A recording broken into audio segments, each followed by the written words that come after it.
Deuteronomy chapter 28. Mga blessings sa pagsunod.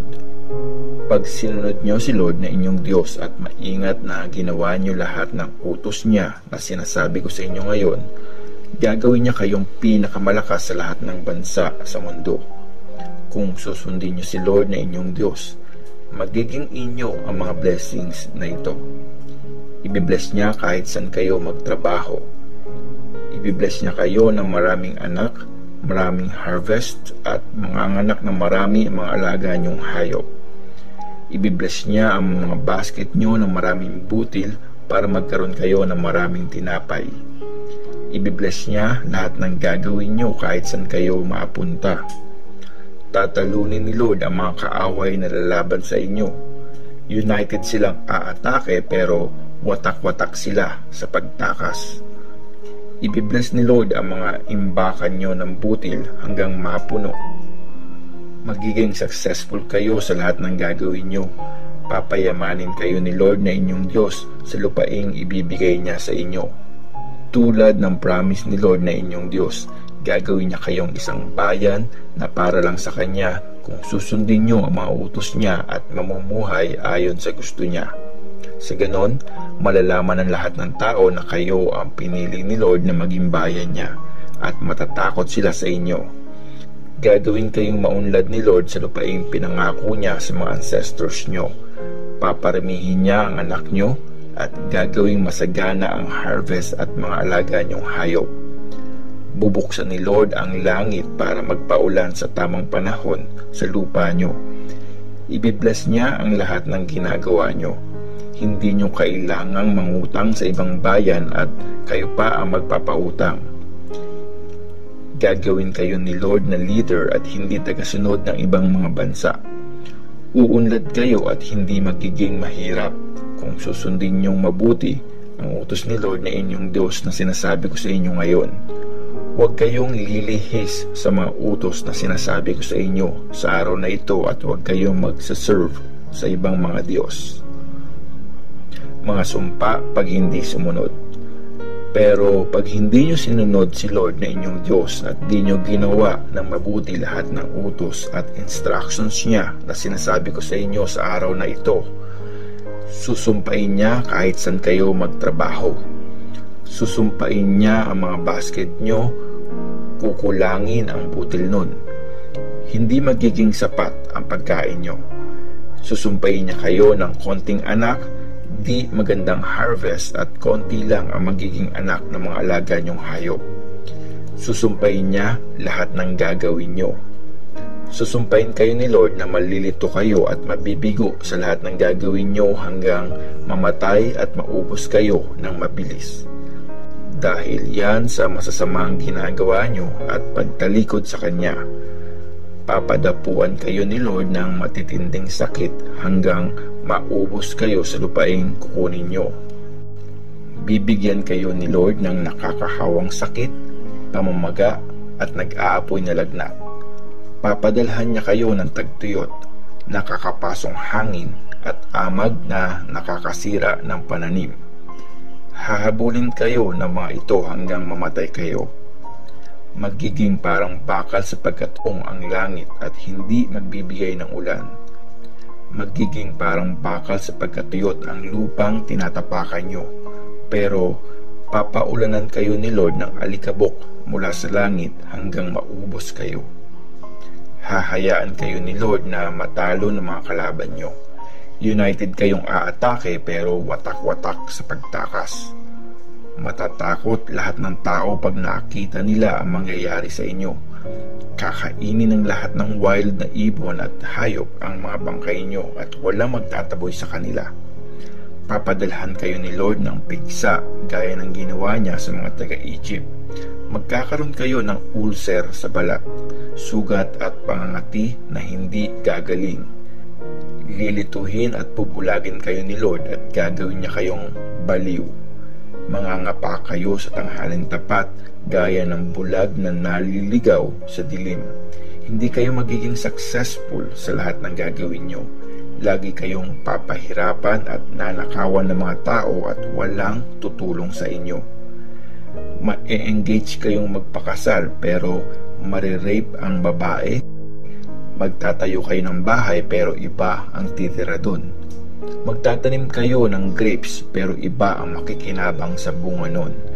Kakatayin ang baka nyo sa harap nyo pero hindi kayo ang kakain nun. Harapang nanakawin sa inyo ang donkey nyo tapos di na mababalik. Ibibigay ang mga tupa sa mga kaaway nyo at walang tutulong sa inyo. Ibibigay ang mga anak nyo sa ibang lahi bilang mga alipin habang nakatingin kayo. Kahit gustuhin nyong makabalik sila, maghihintay kayo sa wala. Hindi nyo kilalang bayan ang kakain sa bunga ng lupa nyo at sa lahat ng pinaghirapan nyo. Lagi nila kayong papahirapan at aapihin. Sa tindi ng hirap na makikita nyo, mababaliw kayo.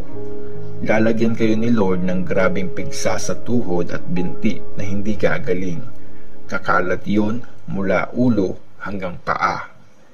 Dadalhin kayo ni Lord pati yung pinili nyong hari sa bayang di nyo kilala at ng mga ancestors nyo. Magsaserve kayo doon sa ibang mga Diyos na gawa sa kahoy at bato. Kikilabutan sa inyo ang mga bayan kung saan kayo itatapon ni Lord. Pagtatawanan at lalaitin nila kayo.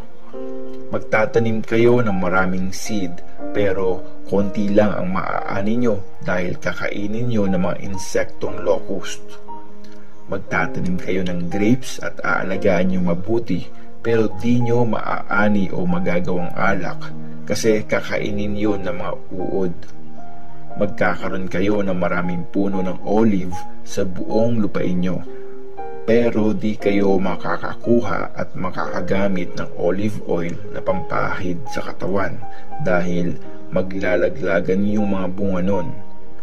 Magkakaanak kayo pero mawawala sila sa inyo dahil mabibihag sila ng mga kaaway. Sisirain ng mga insektong locust ang mga puno at tanim nyo. Lalong yayaman at magiging makapangyarihan ang mga dayong nakatira sa inyo habang pahirap naman kayo ng pahirap. Papautangin nila kayo pero kayo walang mapapautang. Sila ang magiging leader at tagasunod naman kayo. Hindi kayo titigilan ng mga sumpang ito hanggang maubos kayo dahil di kayo sumunod kay Lord na inyong Diyos at hindi nyo ginawa ang mga utos at instructions niya. Ang mga sumpang ito ay sign ng hatol sa inyo at sa lahi nyo habang panahon. Sobrang blines kayo ni Lord na inyong Diyos pero di kayo nag-serve sa Kanya ng may saya at pasasalamat.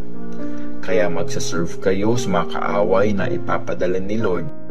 Magsisilbi kayo ng walang makain, mainom, masuot at kulang sa lahat ng bagay. Papahirapan kayo ni Lord hanggang maubos kayo. Ipapalusot kayo ni Lord sa isang bansang galing sa malayo na may ibang language para silang agilang may tinutugis pag inatake nila kayo. Malupit sila, walang galang sa matanda at hindi naaawa sa bata. Kakainin nila ang mga hayop at harvest nyo hanggang mamatay kayo. Wala silang ititirang butil, alak, oil o alagang hayop para sa inyo hanggang maubos kayo. Papaligiran at lulusubin nila lahat ng bayan sa lupaing binigay sa inyo ni Lord na inyong Diyos. Wawasakin nila yung matataas at matitibay na pader na inaasahan nyo magpoprotect sa inyo. Pag sinalakay na kayo, maghihirap kayo ng husto at magugutom kayo na matindi, kaya kakainin nyo pati mga anak nyo na bigay ni Lord na inyong Diyos. Pagdadamutan kahit ng pinakamabait at gentleman ang kapatid niya, ang mahal niyang asawa at mga natitira niyang anak. Hindi siya magbibigay kahit kanino sa kanila ng karne ng anak niyang kinakain niya kasi sobrang desperado at wala na siyang makain. Yan ang mangyayari sa inyo pag sinalakay kayo ng mga kaaway sa lahat ng bayan niyo. Pagdadamutan kahit ng pinakamabait, pinakamahinhin at pinakadesenteng babae ang mahal niyang asawa at mga anak. Itatago niya yung bagong labas niyang anak at yung inunan nun. Sikreto niya yung kakainin dahil wala na siyang makain. Mangyayari lahat ito pag sinalakay kayo ng mga kaaway sa lahat ng bayan niyo. Pag di nyo sinunod lahat ng utos na nakasulat sa librong ito at wala kayong takot sa nakakabilib at nakakakilabot na pangalan ni Lord na inyong Diyos, papadalhan niya kayo at ang mga anak nyo ng grabing paghihirap na matindi at nagtatagal at malalang sakit na walang katapusan. Ipaparanas niya sa inyo lahat ng kinakatakutan nyong sakit na pinadala niya sa Egypt, tapos hindi na kayo gagaling. Papadalhan din kayo ni Lord ng mga sakit at paghihirap na hindi nakasulat sa librong ito ng kautusan hanggang maubos kayo.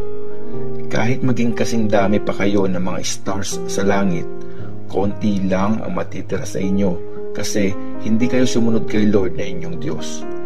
Kung gaano siya kasaya sa pag-bless at pagpaparami sa inyo, ganon din siya kasaya pag sinumpa at pinarusahan niya kayo. Bubunutin niya ang ugat ng lahi nyo at buburahin niya kayo sa lupain nyo. Ikakalat kayo ni Lord sa lahat ng mga bansa at magkabilang dulo ng mundo, tapos magsaserve kayo doon sa ibang mga Diyos na gawa sa kahoy at bato na hindi nyo kilala, pati ng mga ancestors nyo.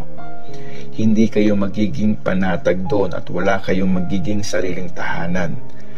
Bibigyan kayo ni Lord ng matinding takot, tatanggalan ng pag-asa at gagawin niya kayong napakalungkot. Laging nasa panganib ang buhay nyo. Araw-gabi kayong matatakot at walang kasiguraduhan sa buhay. Gugustuhin niyong gumabi na pag-araw at mag-umaga na pag-gabi dahil sa matinding takot na mararamdaman nyo at sa mga nakakakilabot na bagay na makikita nyo. Ibabalik kayo ni Lord sa Egypt sakay ng mga barko kahit nag-promise siyang hindi niya na kayo ibabalik doon. Ibebenta nyo ang mga sarili nyo sa mga kaaway nyo para maging alipin, pero walang bibili sa inyo.